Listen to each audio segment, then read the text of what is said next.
Before I get into all of that, I will give you a brief introduction to myself. As Stefan said, I'm primarily Professor of Marketing at the University of Limerick, but I'm also an adjunct professor at the University of Adelaide, which is just okay because, you know, I go there in January, and you want to go there in January as opposed to being in Ireland or Denmark or anywhere like that. As you know as well, I'm a writer, Foundations of Marketing. It's currently in its 6th edition. It's available in all good bookshops, and it has been very, very successful for us over the last kind of 18 years or so. I'm a blogger. That's my website up there on the top right-hand corner on all aspects around strategy, marketing, all that kind of good stuff. I obviously do a lot of speaking at gatherings like this, business conferences, academic conferences all over the world. Over the years as well, I've consulted with various companies from the very large to the very small, usually around issues around marketing strategy, value proposition, that kind of stuff, which is kind of my core area of work.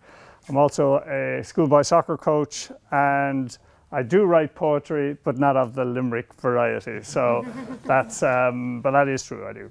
So that's me. And I suppose, you know, I was asked by Stefan to talk to today's agenda, and yeah, there's a few things that are kind of, for me, very core around all of this. I mean, I think we've listened to some great stories from the different speakers today, which give you lots of grounds for optimism. But there's also lots of reasons to be quite concerned as well. So I'm probably going to try and maybe take a broader perspective on this issue to kind of maybe reflect back against some of the stuff that you have heard. So one way you can think about this is to recognize that everything that we've been discussing here today is not new. I mean, these issues have actually been around for a very long time. So I'll give you a quick little question. You're all familiar with The Body Shop? Yes. As a company? So when was that company founded? Yeah, long time ago. That's a good answer, right? Because The Body Shop was founded in 1976. So that's probably before most of the people in this room, can't quite say, including myself, were born, yeah? And what was the founding principles of The Body Shop? It was kind of a reaction to the cosmetics industry. So it was all about products that were natural, products that were ethically sourced, products that were not tested on animals. It was the perfect, sustainable business of the variety that we've been talking about here today. Everything that they did are the kinds of things that today's speakers was talking about. And yes, when you look at that company, as it evolved, grew really rapidly, went public, was taken over by L'Oreal, was then subsequently sold on to Natura, the story is here was a company founded on sustainable ethical principles that actually suffered because of it competitively over the course of its life. So the really core question you got to ask yourself when you look at this whole area of sustainability is, can a company do well by doing good? That's question number one.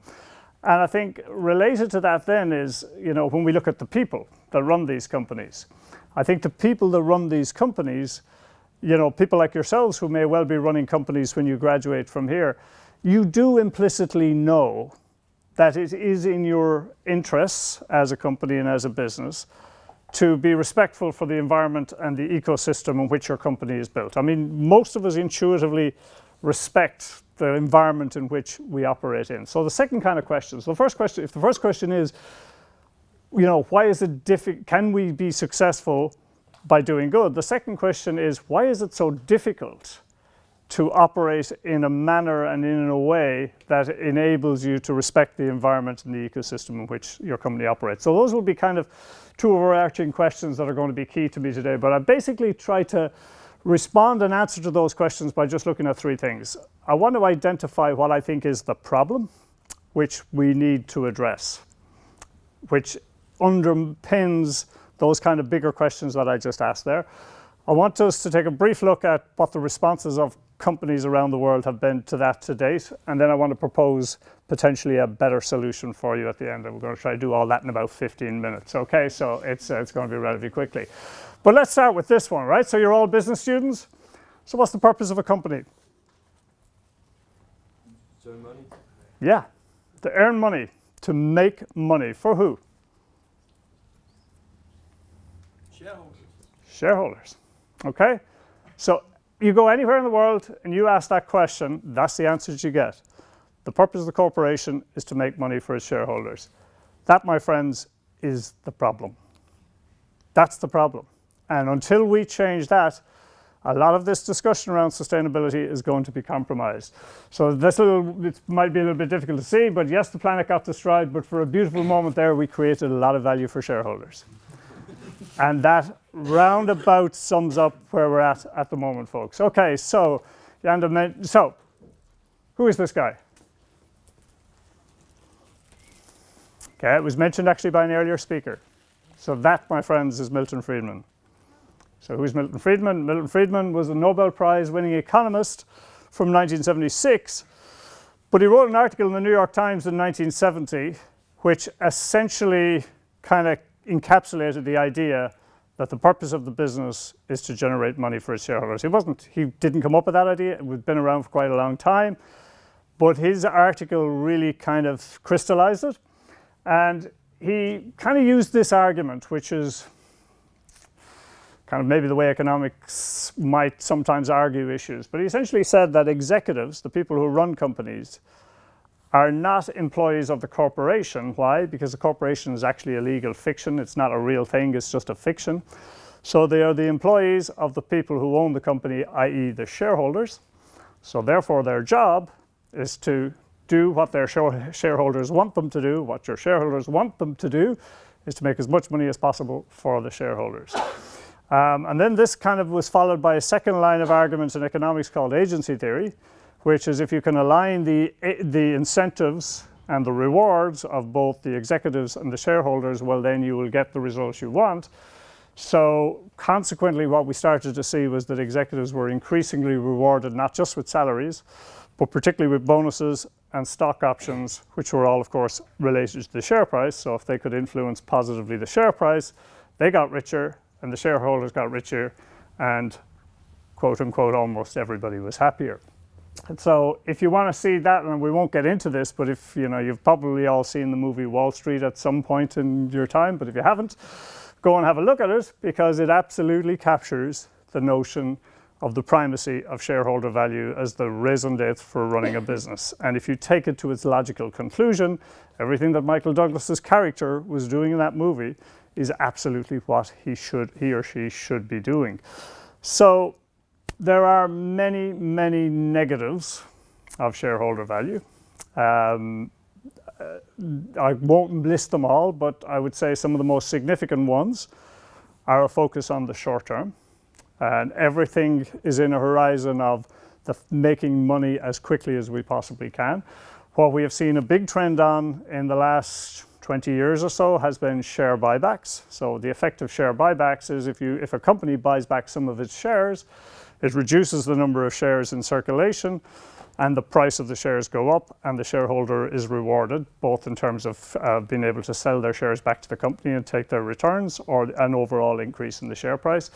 And that money that's used to buy back shares could have been productively put into sustainable enterprises and activities, but instead is actually returned to the shareholders.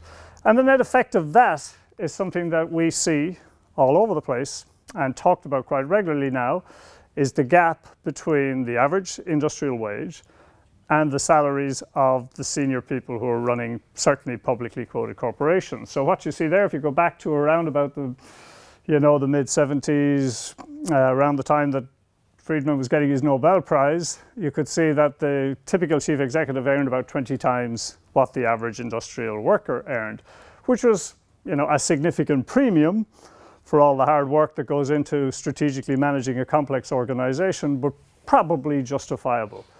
When it gets into the realm of the 300 to 350 times the average industrial wage, it gets a lot more difficult to justify.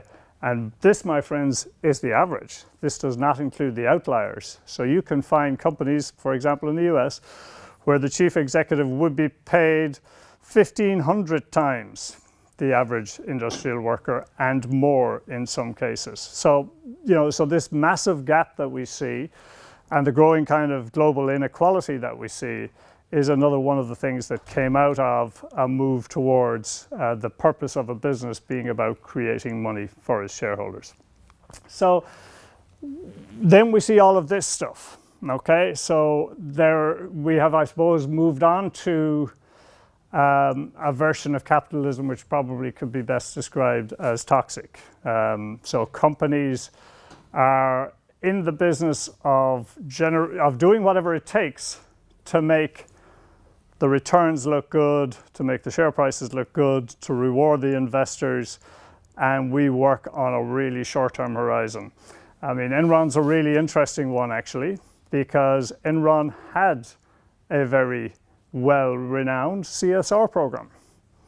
Enron's a company that rose and fell very, very quickly. Its share price rose to $98 a share.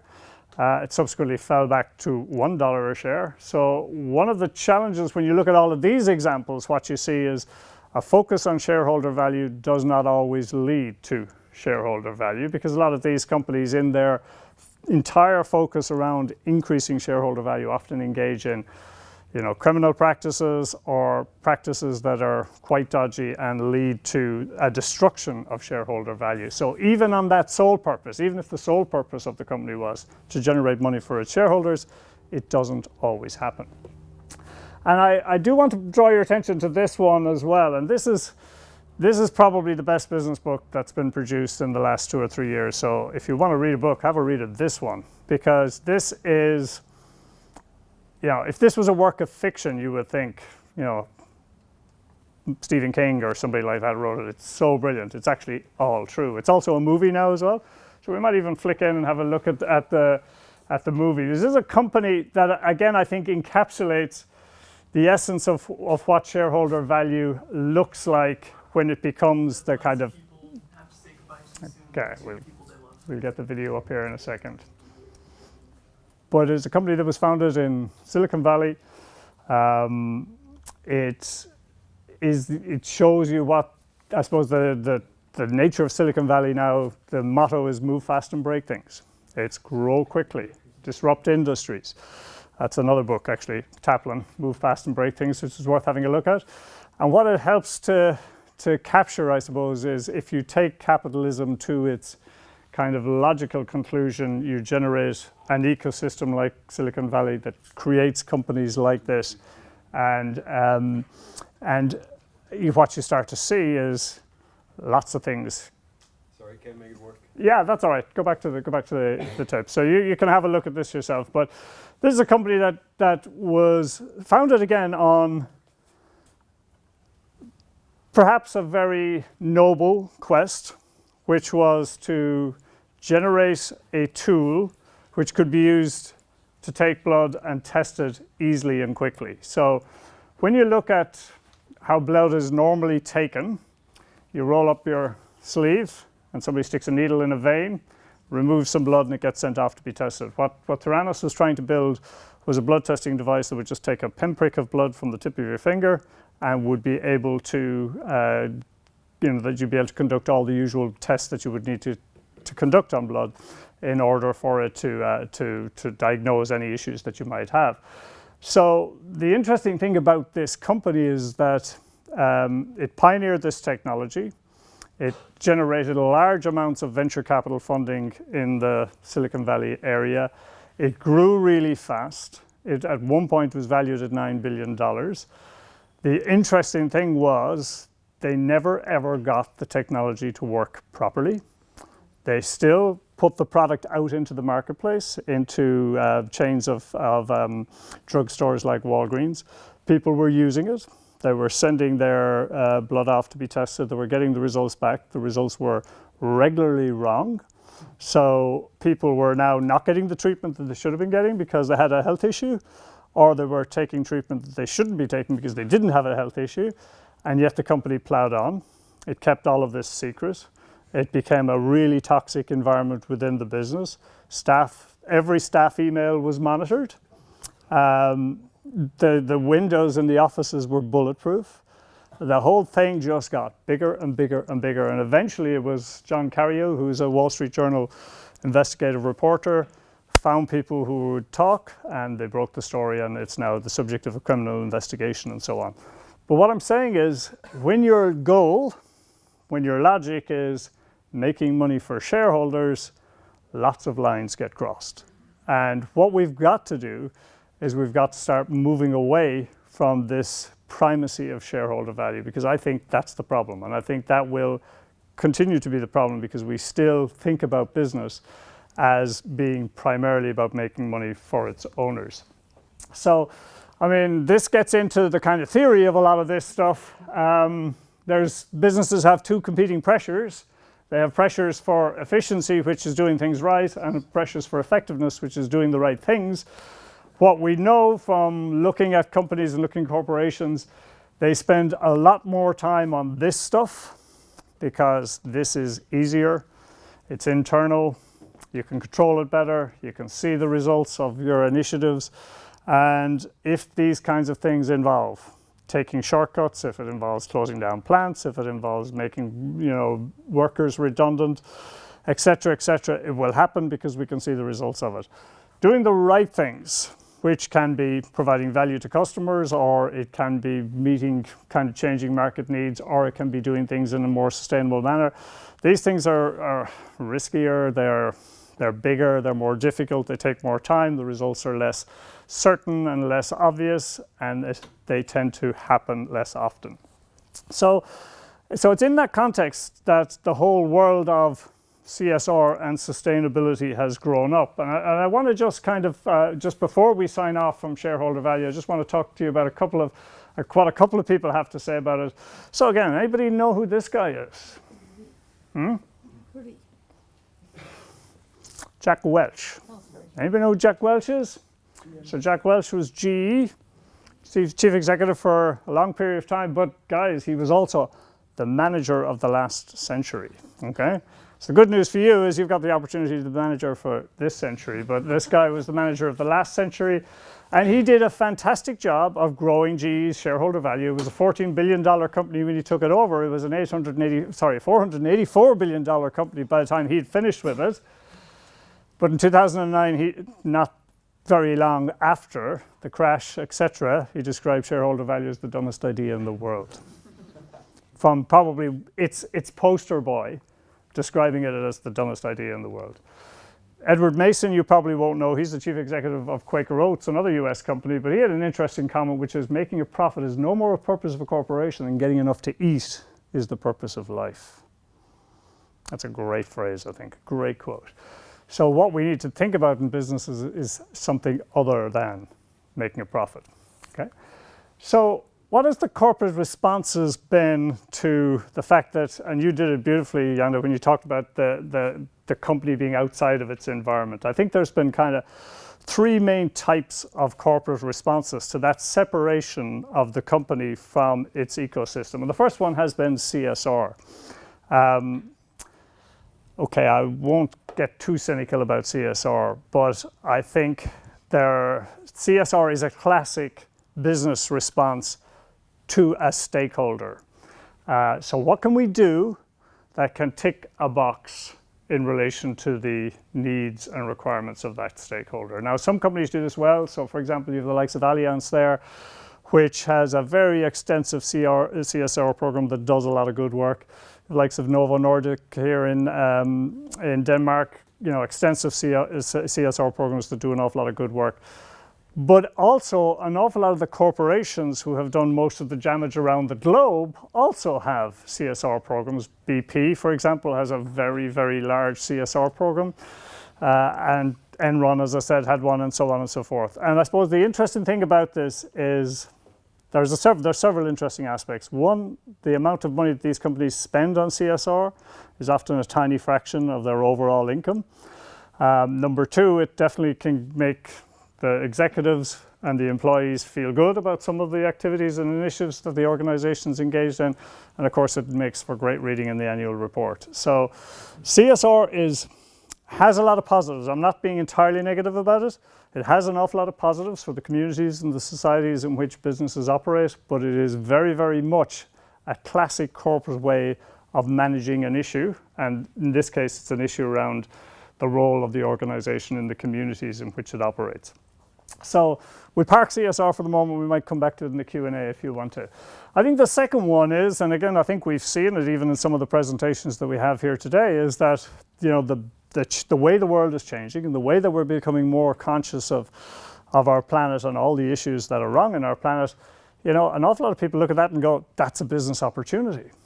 And, a classic example of that would be this company, Innocent Drinks. It's a brand, I presume you have it in Denmark here as well. It's a UK company. It was founded in 1998. And it was founded very, very much on the kind of classic sustainability model of healthy products sourced sustainably. And then we have the Innocent Foundation as well, where 10% of all of the organization's profits are given to the foundation, which works with a lot of charities and so on. And even, the brand of the company had started with a small I. So it was, entirely set up on ethical principles, and it did lots of other types of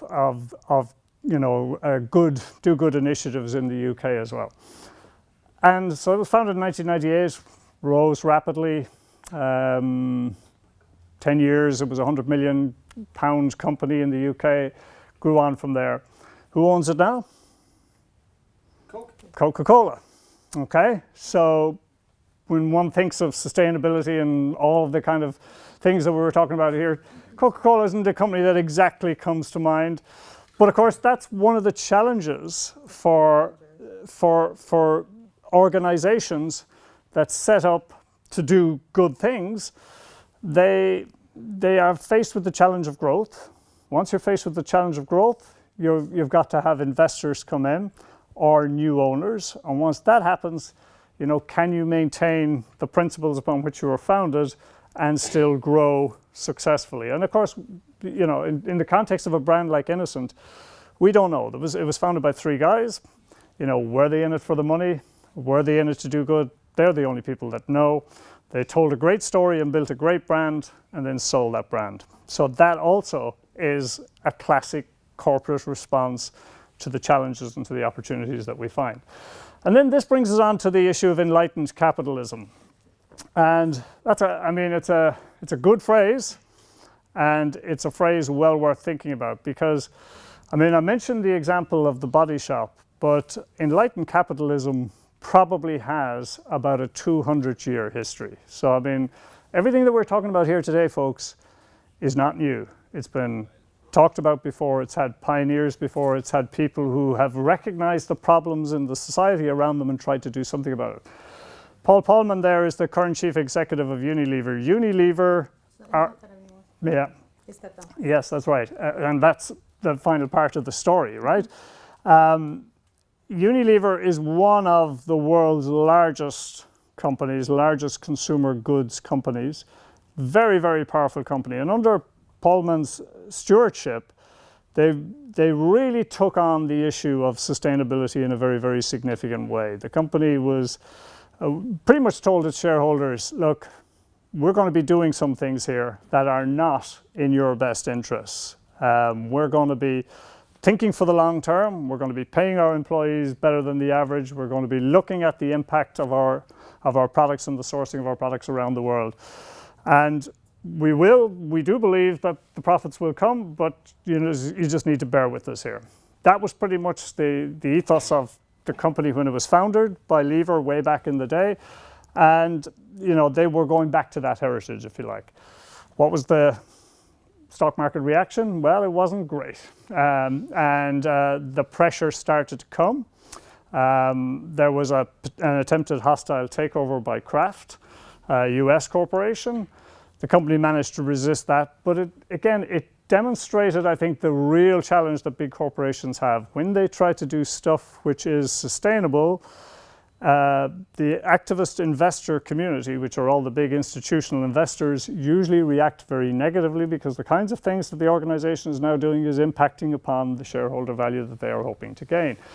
One of the things that Polman, for example, tried to do was, because Unilever was uniquely domiciled in both London and in Amsterdam, and he tried to move the headquarters and the domicile of the company to Holland because the laws there made hostile takeovers less likely.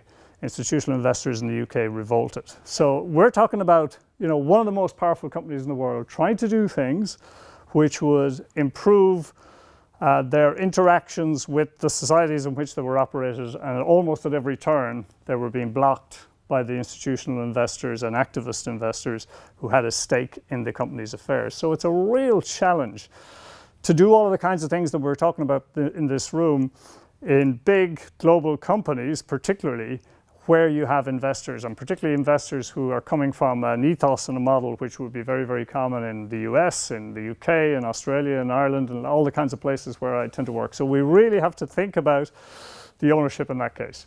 Do you think it plays a role that Unilever is owned by a large amount of shareholders and not not big shareholders? It's very small shareholders owning them.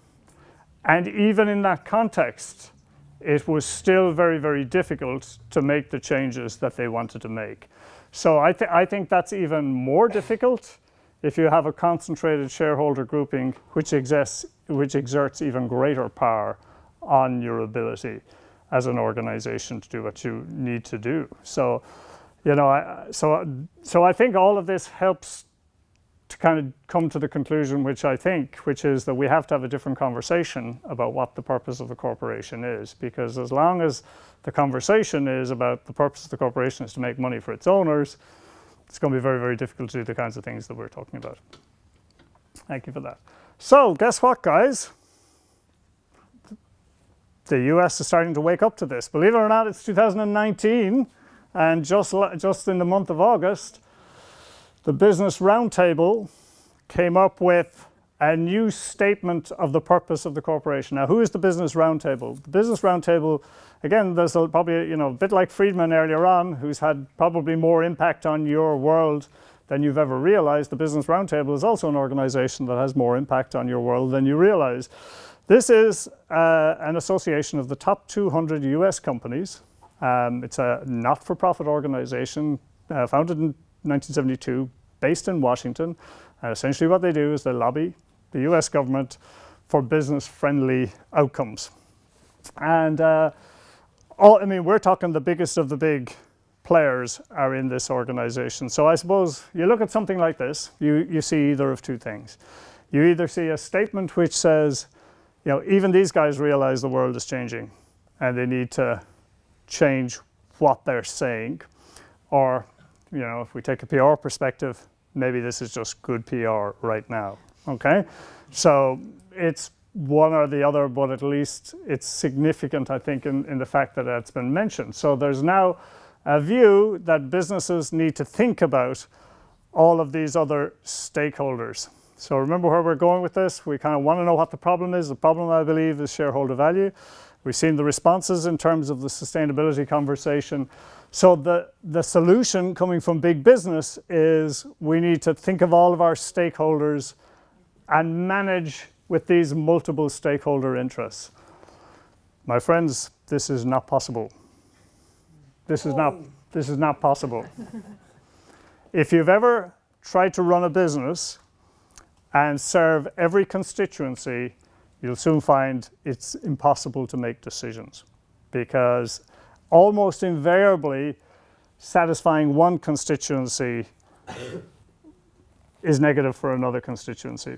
So so I think it's a very lofty statement that's come from the Business Roundtable. I just don't think it's practical, because certainly any business that I've been in, and I've been in quite a few, and certainly a lot of the managers that I talk to about the difficulties and challenges in their business will tell you that it invariably involves hard choices. So hard choices means that something has to take predominance, and up to now it has been, you know, is this good for profit or not? Because ultimately our job is to make money for shareholders, and that tends to become the basis upon which the tough decisions are made. So what I'm going to do is I'm going to suggest to you that maybe the better way out of all of this is to focus on customer value, because it's kind of interesting that we have forgotten what businesses are for. So who's this guy? This guy is Peter Drucker. You've probably all heard of him in some way, or you've certainly heard of stuff that he has written, but he's had some interesting quotes. The purpose of a business is to create and keep a customer, and the customer is the foundation of the business and keeps it in existence. So what I'm saying is we've forgotten that.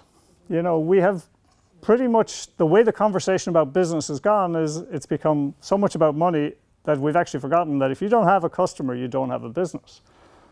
And if we move back to that, we might just find a way out of this kind of intractable situation that you're in.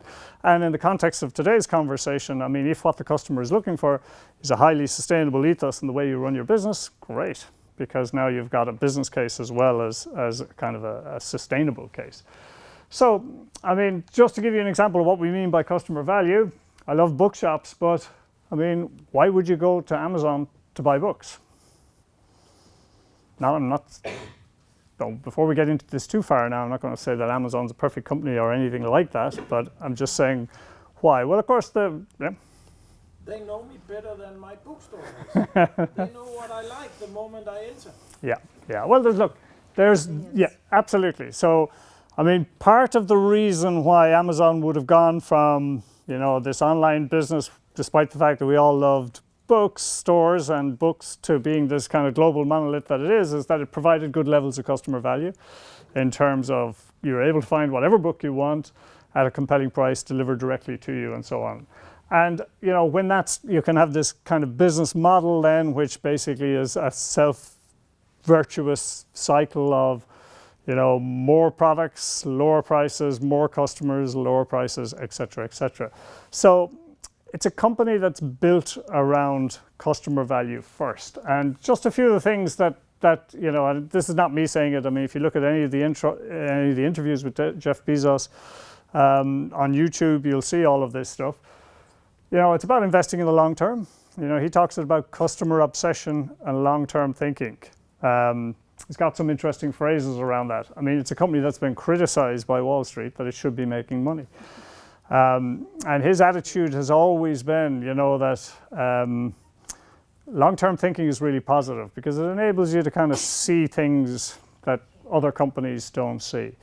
He talks about this phrase around how, when he meets people, they might often congratulate him on Amazon having a good quarter.